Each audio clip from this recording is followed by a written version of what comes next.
të rikthyer për diskutimet të tjera me Rizartën dhe Viserlo dhe për ta lidhur pak diskutimin, shumë situata kanë lënë vend për diskutime, interpretime ndaj teje Rizarta, por do doja të kaloja në një tjetër moment tënd, një rrëfim tëndin që i ke bërë ti, që është shumë i emocionues. Si ka qenë takimi jot i parë me prindërit e tu? Jam shumë falenderuese një herë që ai rrëfim u bë, se e ndjej që tani që marrëdhënia me prindrit është shumë herë më e afërt, edhe gjithë dashuria është më e lehtë të transmetohet tani, edhe qofse nuk do kisha bërë atë rrëfim, mbase frika ime nuk do kishte ikur kurrë. Dhe me atë rrëfim vërtet e mora guximin edhe hoqa gjithë atë frikën që kisha, edhe vërtet ato përqafimet dhe puthjet mbrëm pas shumë kohësh të takimit me prindrit, vërtet ishin i kam përjetuar aq bukur dhe në 100% të gjitha emocioneve që më përcjellën. Çfarë të thanë mami me babin? Që ishin shumë krenar për mua dhe janë shumë krenar për mua dhe më thanë dhe që më duan shumë. Dhe për mua kaq mjafton. Kaq është shumë, është gjithçka. Të më duan ata dhe të ndjen ata krenar, kaq duan nga jeta. Megjithatë deklarata jote që ti ke thënë që ke folur me psikologën dhe pastaj është bërë publike, ka shkaktuar shumë zhurmë në rrjet, jo më pak se një javë më parë ka qenë këtu me ne psikologja e Big Brother Jorida, që ka thënë se kategorikisht nuk ishte duke folur me ty. E vërtet. Mund të na sqarosh pse kjo deklaratë nga ty? Atëherë, ta sqaroj, ka qenë një rrëfim me vëllain e madh, ka qenë bisedë me vëllain e madh, nuk ka qenë bisedë me psikologën.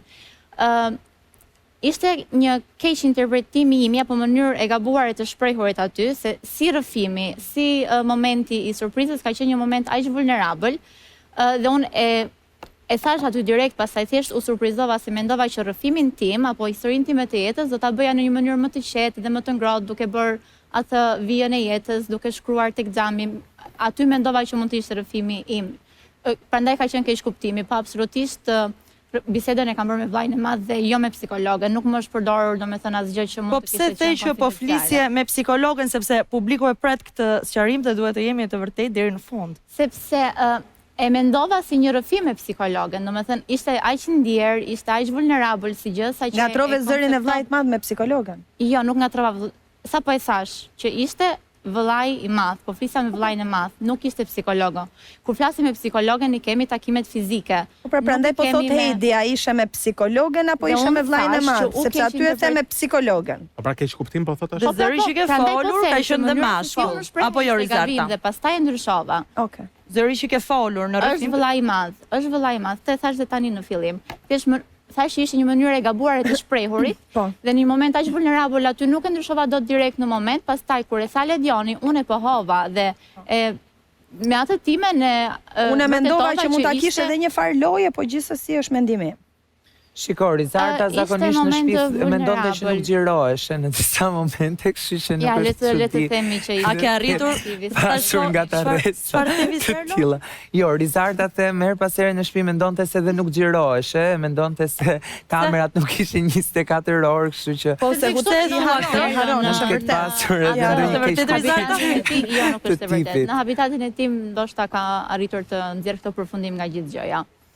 Ke arritur të shohësh qa për masash ka marrë ajo deklarata jote? E hodha një sy para se të flija, sa më shumë të mundja, të kuptoja sa më shumë që kishte ndodhur.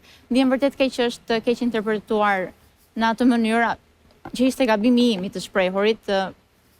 Qofse do kthehesha mbrapa, nuk do e kisha thënë më atë gjë, se nuk është ajo e vërteta, po ndodhi dhe isha vërtet në një moment shumë vulnerabël. Megjithse jemi te kjo pjesa e videove virale, është bërë viral dhe një moment tjetër i joti me Aldon ku në shtratin, një moment që është interpretuar si intim. Tmerrshme, ishte tmerrshme. Domethënë mënyra se si interpretohet është vërtet e tmerrshme. Se po e shikoj tani. Kemi qenë duke folur për muskujt e barkut. Ne gjithë banorët aty ushtroheshim bashkë dhe kishim shumë këtë mirakun që na ikin muskujt, sa e bëni me shaka, edhe Aldo gjithmonë... Pa, ma nuk ka dalë asnjë video e palestrës, vetëm shtrëngimi i muskujve të barkut. Kjo është problem tjetër, pastaj videot e palestrës në sa duket kishte dalë vetëm me gjestin që... Ushtrimet i bënit kot? Kot nuk i bënim, se trupi e merr atë çfarë duhet të marr.